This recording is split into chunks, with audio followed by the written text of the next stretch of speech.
serbisyo't katapatan.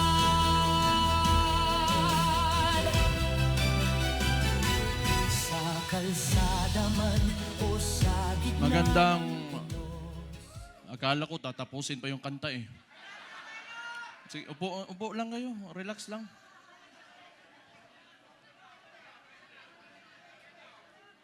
Magandang hapon sa inyong lahat. Former Speaker Bebot Alvarez, Senator Bongo, Senator Padilla, Mike Defensor, Chairman Alcusi, Congressman Leandro Leviste, Attorney Jimmy Bondoc, Attorney Vic Rodriguez, Attorney J.B. Hinlo, Attorney Topacio, Philip Salvador, Idol, and my idol, Harold Respiso. Attorney Lambino, General Esperon, good to see you, sir. And yung mga hindi ko nabanggit, sa susunod na pagkikita natin. Baka nagtataka kayo, tumahimik ako eh. Tumahimik ako pagkatapos ng midterm elections. Kasi, talo si Marcos sa Davao eh. Nagpahinga lang ako. Kailangan ko magpahinga kasi 2 taon kaming binanatan doon sa Davao. Yung ginawa ni Bangag, alam nyo na, yung ayuda, yun naman yung paraan nila. That was a form of indirect vote buying prior to the campaign period. Yun talaga yun. Yung ginamit niya, so sinabi ko naman sa mga taga Davao, tanggapin nyo lang. Total, buwis nyo man yan. Yung nagsikap dyan, para may pera yung gobyerno, pera nyo rin yung kinukuha nyo. Hindi yan galing sa kanya. Pero yung mga taga Davao matatalino na, they are intelligent voters. Akala kasi, yung claim ng mga kalaban, na kami mga Duterte daw, mga authoritarian, yun, mamatay tao, kaya takot lahat. 2 million, matatakot namin yun. Di, bukas patay na kami kung takutin namin 2 million na yan. It is a very highly democratic city, actually. Pagka pumunta kayo, that is why, awa ng Diyos, pasalamat ako, sa Davao ako naging mayor kasi ang mga tao dyan, alam nila anong gagawin nila at mahal nila yung lugar nila. Kaya kahit pinahihirapan kami, okay lang man, politika. Tapos, Marcos lang. Alam naman natin sa tatay pa lang yan, kawatan.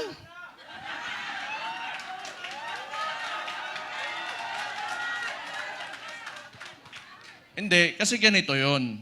Nung nagsimula yung kampanya nung 2022, kasama niya yung kapatid ko, the Vice President, siyempre, inisip ko rin, siguro, itong tao na to gusto maging presidente, he will redeem the Marcos family name. So, hindi ko naman talaga inisip na may ganun din pala kagago yung tao na yan. Kung siguro nasa isip niya, kung sira na yung pangalan namin, sirain ko na lang lalo. Wala naman akong political lang to. Kung bahala sila, magalit sila sa akin. Si Auntie Claire, tanawa. Pagkatapos ito, Auntie Claire, si Mayor Baste, lo ni mbuanga ka. Oh. Nagpahinga lang ako. Kasi before the midterm elections, kami doon sa Davao, lagi kami nagmo-mobilize. Kasi nung sinimulan nila yung People's Initiative, papipirmahan nila yung mga papel. Siguro, I do not know. Pero definitely, sa ugali ng mga nangyan, wag na natin yung buong administrasyon niya. Kasi siya naman yung nasa taas ng chain of command, yung presidente. Definitely, ang suspicion namin, it was for term extension. At that early, 1 year or 2 years pa lang, hindi pa nagdadalawang taon yung termino niya, may pa-people's parang plebiscite yan noon na nag-gather lang ng mga tao, pinataas yung kamay, o sige, maging diktador na tayo, maging authoritarian regime tayo for 27 years.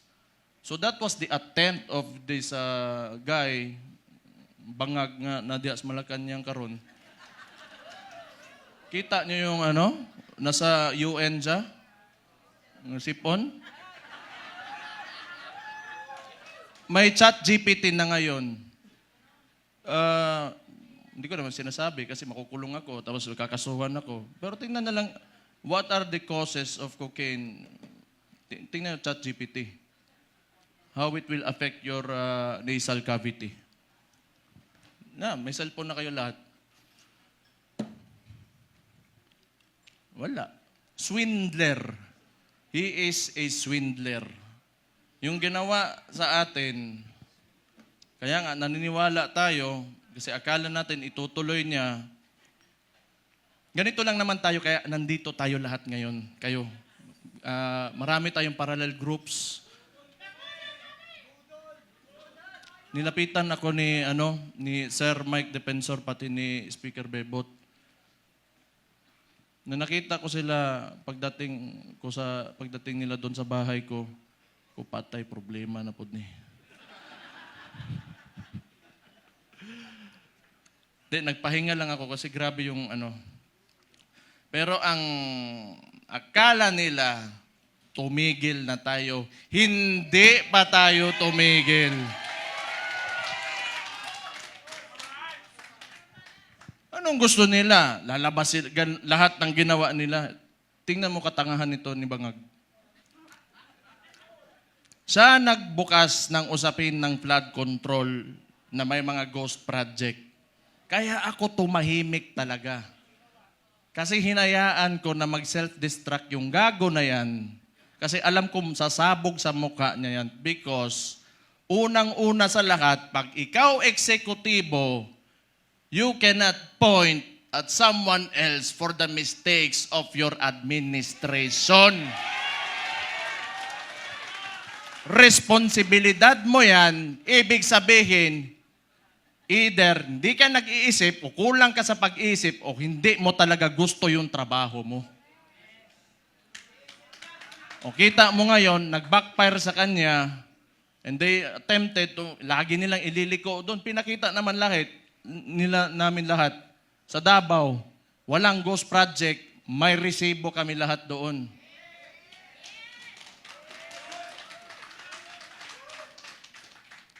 Tingnan nyo, anong resulta ng ginawa nila? Kasi tinawag na natin yan, yung 2024 is the most corrupt budget or the 2025, yung sinabi ni Sid Ungab nung panahon. Hindi, lahat yan kasi siya yung nakaupo eh. The most corrupt. Bakit di sila makakilos ngayon na tumaas yung presyo ng langis? Walang pera. Bakit di nila kayang babaan yung VAT, yung panawagan ni Leandro Libiste? Di nila kaya kasi wala nang silang nanakawin pa.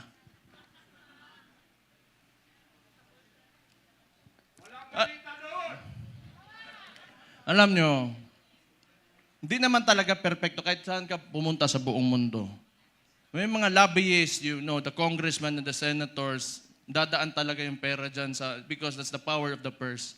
Lobbying and all of that. Pero the estimated loss to corruption, umaabot na sa trillion. It doesn't make sense anymore. Saan mo pa gagastusin yung pera na yan kung nasa bulsa mo yan? For what?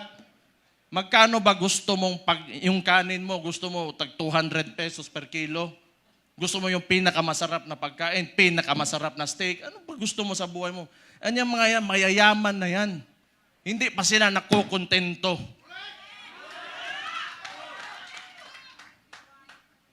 Hindi na lang maawa ba? Kita nyo yung mga matatanda na nagmamalingke sa umaga, magdadala ng bayong, tapos pahihirapan mo pa, ngayon tumataas presyo ng lahat. hindi siya nakatingin sa pangkaraniwang Pilipino, ano ang buhay ng Pilipino. Ang tapos, itong gago na to, patay na puguan eh. Gusto ko man yan, pag initan nila ako, para ano naman, nagpahinga lang ako. Balik na naman tayo, patay na naman sila sa atin.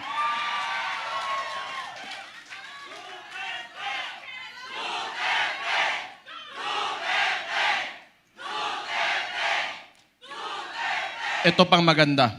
Ito pang maganda. Tayo, mga parallel groups, ilan? Pila to kabuok? 600 parallel groups. Anong sinabi ng Vice Presidente? Siya ay tatakbong presidente, kumilos na tayong lahat.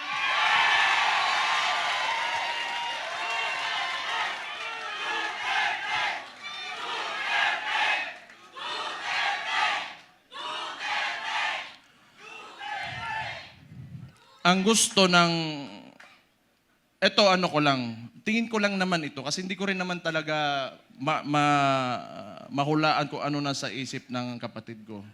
Tayo, tama yung sinabi ni Rob Rances kanina, may galit tayo. Galit na, lahat tayo galit dito. Kaya nga tayo nagtipon-tipon kasi gusto natin na may pagbabago na nangyari. Kasi yung pagbabago na yon, kinuha ni Bongbong Marcos, nandun na sana tayo. Balik lang tayo kung ano yung plataforma. Ito ha. Noong 2016, si former President, si Roddy Duterte, yung tatay ko, sa survey, 7%, 15, 18. Ano plataforma niya? Dalawa lang. Very simple. But it reflected the sentiments of the people. Yung masa, drugs and corruption. Anong binalik ni BBM ngayon? Drugs and corruption.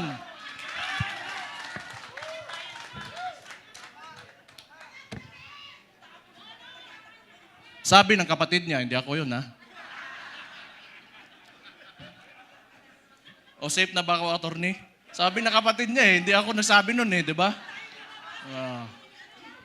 Addict daw yung kapatid niya, ang maulagi na ba?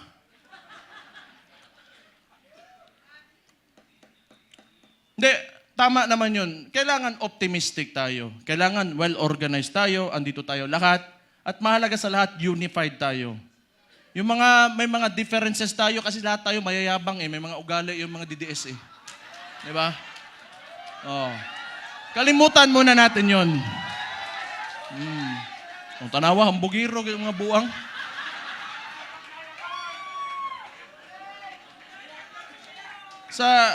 Sa ngayon, kailangan organisado tayo. Kailangan kalimutan muna natin yung mga differences natin. Magkaisa tayo. At since nagdeklara na natatakbo yung principal natin, who is the Vice President, Sara Duterte, magsimula na tayong kumilos.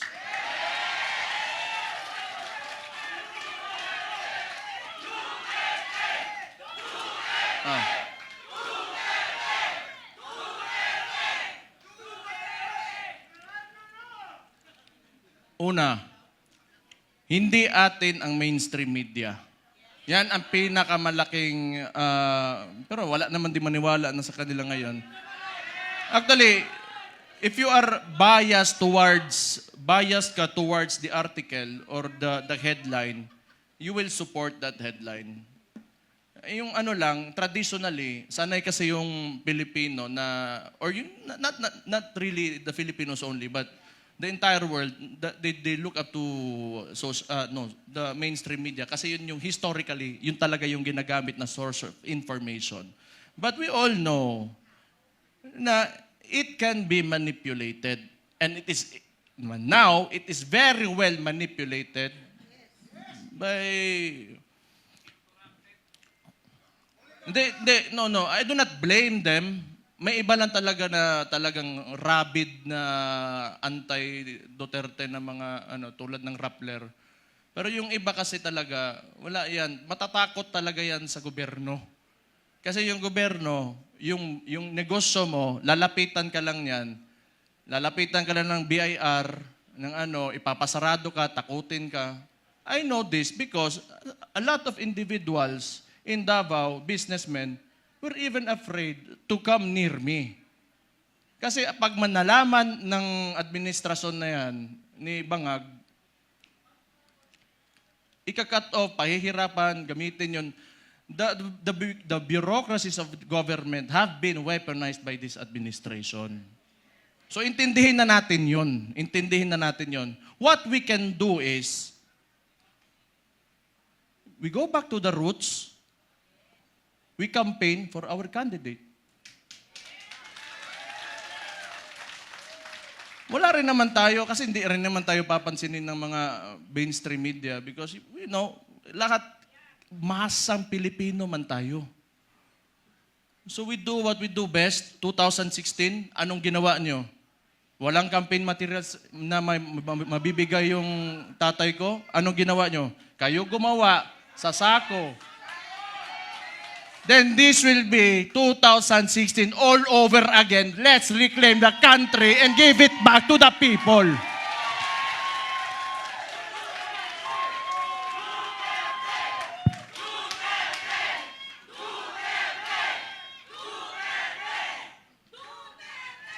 I just want to mention yung binanggit yung idol ko rin si Robin Hood Padilla kanina na totoo naman yung mga oligarko na yan. They are in control of, walang nawawalang oligarko sa buong mundo. Lahat ng nations in the entire world have oligarchs. Ito lang naman talaga. Kontrolado ba ng mga oligarko yung namumuno ng bansa? Yun ang mahirap. Ang kailangan natin, they have to be separate so that yung leader of that country can protect the people from exploitation of these oligarchs. Kaya hanggang ngayon, ayaw pa rin nila sa amin dahil binangga yan, walang iba kundi si Rody Duterte lang.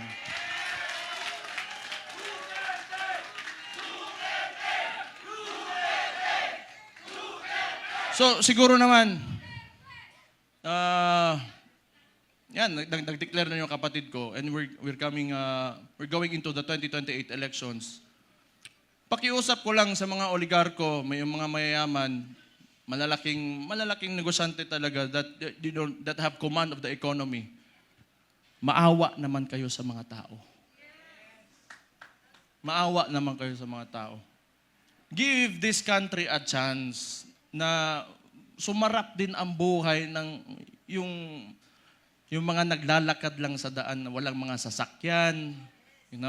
Yung sinabi ko kanina, it really breaks my heart. Yung living conditions ng tao ngayon. Sometimes, it makes life harder to live seeing this. Sa totoo lang. I am guilty because I have may bahay ako, sementado, nasa loob ng subdivision. It makes me feel so bad that the other Filipinos, my countrymen, have to suffer. Kaya naman tayo nandito. Alam ko, mahal nyo yung tatay ko dahil alam nyo na talagang minahal at mahal niya yung bansang Pilipinas.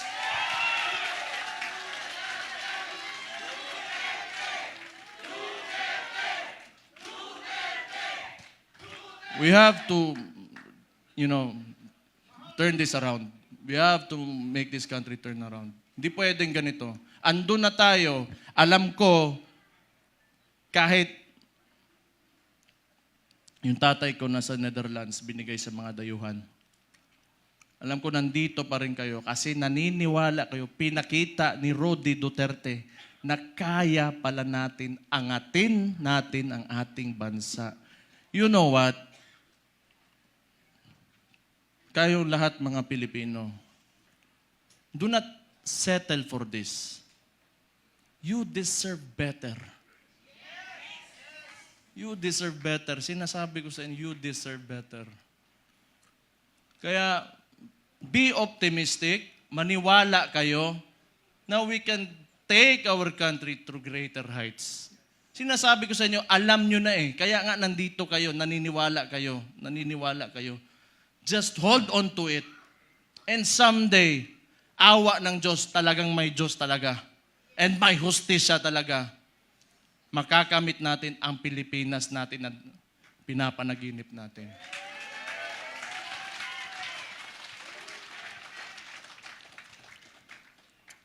Isa, lahat ng politiko, kailangan bitawan natin yung mga pansariling nating gusto. We have to be selfless public servants. Unang-una yan sa lahat kung gusto natin talaga umangat itong bansa natin. Sabihin na natin, may nakawan nangyari, bigayan ng pera, whatever. That should be enough. Nagkaroon na kayo ng presidente that tolerated it. So what's next? Dadagdagan nyo pa? Nagpasarap na kayo ng sobra-sobra, gusto nyo pa? You know, kung swerte na kayo sa buhay, it's time you give back to the people. Huwag niyong pahirapan yung mga tao. Tama na yan. Okay na yan. Siguro yung mga anak nyo maka-aral sa abroad, you can eat, in a very nice restaurants. Tama na yan. That's okay. Isang ulo lang naman ang kailangan namin. Ang ulo ni Bongbong Marcos!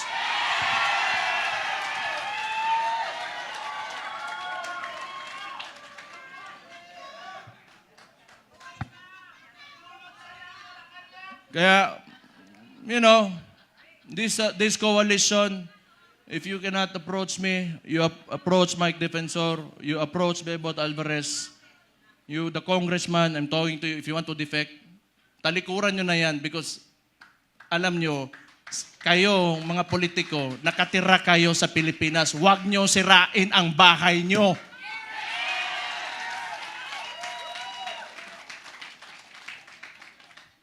Tanawa, nasuko na po ko.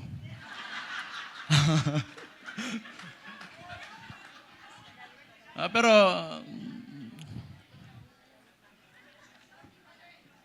tama yun kasi si Martin, wala naman. Si Bongbong na ang sunod. Tama yun. Si Martin yung talagang mautak na marunong magmaniobra ng Congress eh. Ngayon, baka si Charis.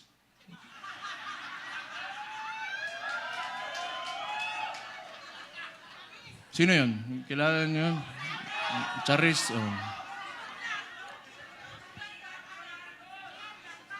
Kasi rinig ko, chismis lang to ha. Chismis, wala akong sinasabi. Puppet speaker lang yan yung speaker ngayon.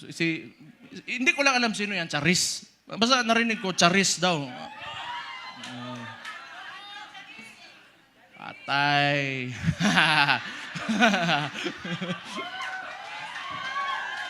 Hala mo diha.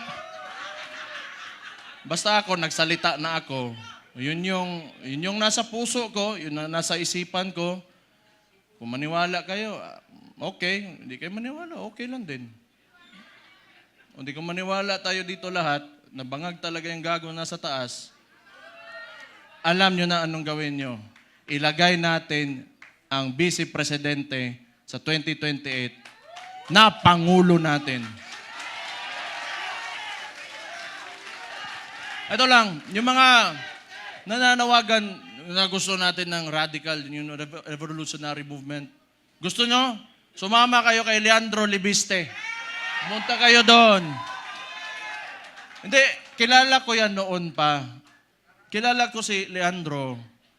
Pumunta yan ng Davao, nagbigay yan ng mga solar panel sa isang indigenous community doon sa Davao City. Matagal na. So, may yan sa CSR na ginawa doon. Kaya mabait yan na bata. Mas matanda ako ng konti eh. Mabait yan si Kong. Mabait yan.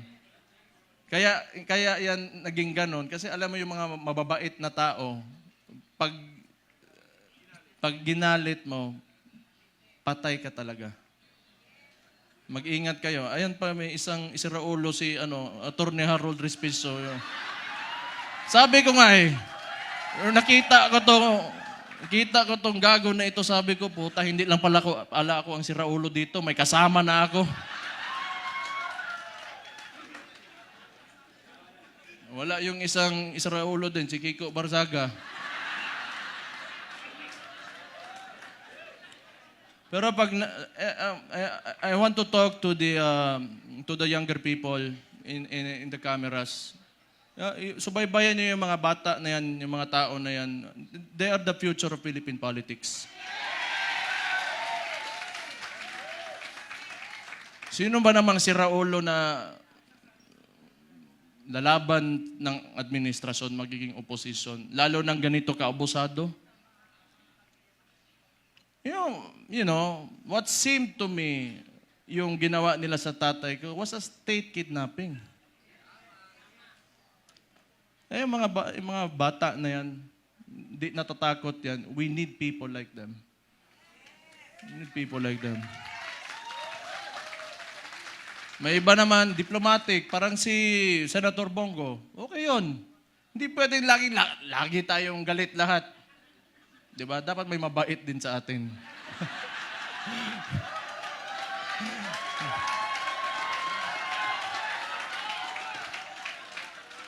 Hindi, good nature na tao si Senator Bongo. So, ano pa ba? Kumain na kayo? Ha? So sige. So yung coalition natin, ang tawag nito, United Front. So ibig sabihin nun, from the word united, nagkakaisa tayo. Okay? So, kung kaya niyong palawakin, yung mga miyembro nyo, magpalawak tayo. Tapos yung mga sinasabi ng mainstream media, i-correct natin. Kasi binabalik nila lagi yung confidential funds ni VP Sara, and yet, sasabihin ko ulit, yung estimated loss to corruption in the Philippines right now, umaabot na sa trilyon. Trilyon against the 125 million na nakihirapan nga silang patunayan. Can you see how absurd that is? So, yung messaging lang, kasi wala sa atin yung mainstream media eh. You try to talk, i-correct nyo. Huwag muna kayo magalit.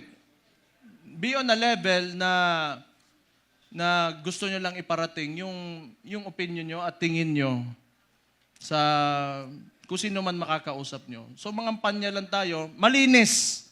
Wag na natin gayahin yung mga putang ina, grabe kahugaw. Ang dumi talaga ng politika. Ako kasi okay lang ako. Wala man akong pakialam sa sarili ko. Wala talaga akong pakialam kung ano sabihin mo. Basta ako, ginagawa ko na yung trabaho ko. Pag yung araw na tumakbo ako dyan, tapos di ako nanalo, ibig sabihin mo, tapos na ako. Pero wag nyo, I've been experiencing this ever since I went into politics. No. Ever since Rudy Duterte became the president, and the world is a nasty place. It's really nasty. So, tingin ko tama naman yung sinabi ng Vice Presidente. Magkampanya lang tayo, maayos. Kung ano man yung mga plataforma niya, pinakita niya na mga nagawa niya, yun ang sasabihin natin. Huwag na tayong pumatol. Tama yun, huwag na tayong pumatol. Kasi ayaw ko rin. Ako na lang, gusto kansawanay man ng Claire. Ante-Claire. Masuko, magagalit na naman yan eh. Alam ko eh. Sasagot na naman yan.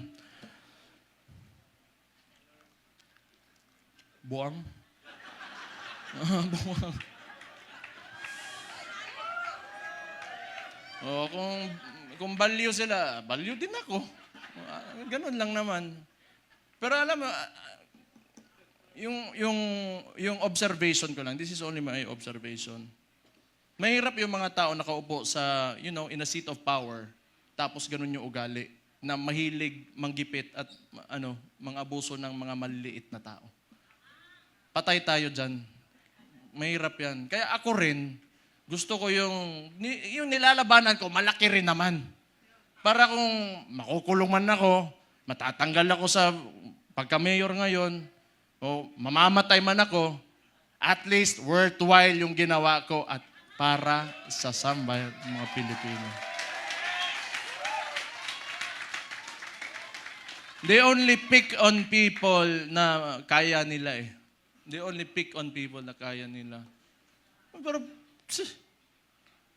hindi nila kaya ang masang Pilipino. That will never happen. Hindi nila kaya yan. Bukas na ang mga isipan at mga mata ng Pilipino ngayon.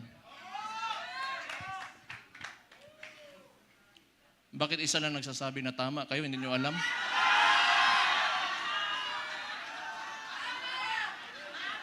Energy level 10 nga daw eh.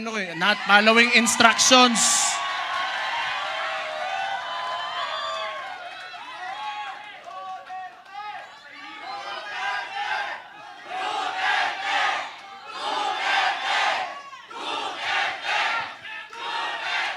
Kayo, nilalagay nyo talaga ako sa alanganin ba?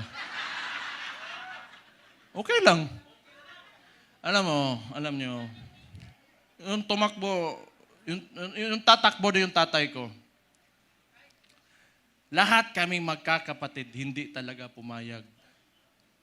Kaya isa ring value yun. Kasi alam ko talaga, pagka nahamon yun, ibibigay niya talaga buhay niya para sa inyo. Kaya hindi kami pumayag. Pero siguro, tingin ko lang, hindi ko naman pwedeng hulaan yung nasa isip niya, mahal niya talaga kayo at yung bayan niya.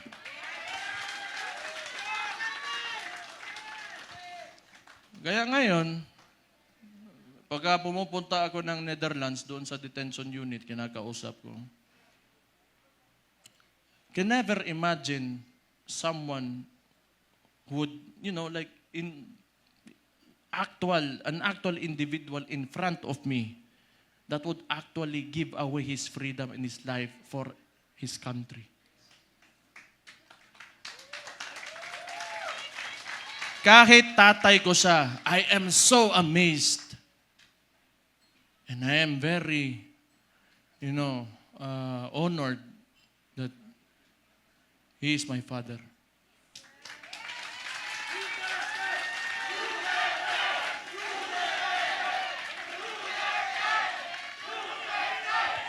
Saan oras? Saan oras ba eh? Ha? Hindi, basta kung may problema, we have to communicate with each other. Okay? Let's just be friends, lahat tayo. Huwag tayong mag-away-away. Andito ang PDP, andito ang Reform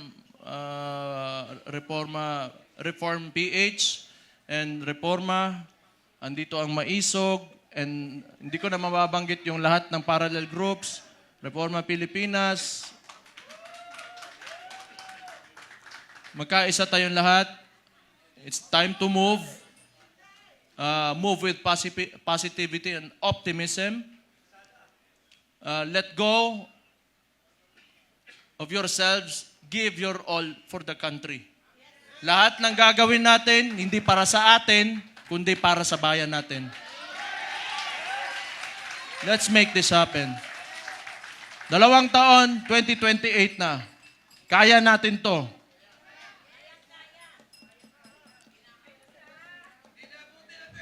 The surveys are telling. So we just have to push harder. Push harder. Huwag kayong titigil. And always remember, pagka you are facing adversity, hindi kayo nag-iisa. Ako si Mayor Sebastian Duterte ng Davao City, kasama nyo. Magandang hapon sa inyo lahat. Mabuhay kayo. Allahu Akbar. Mabuhay ang Pilipinas. Mabuhay si Vice President Inday Sara Duterte. Maraming salamat and God bless you all.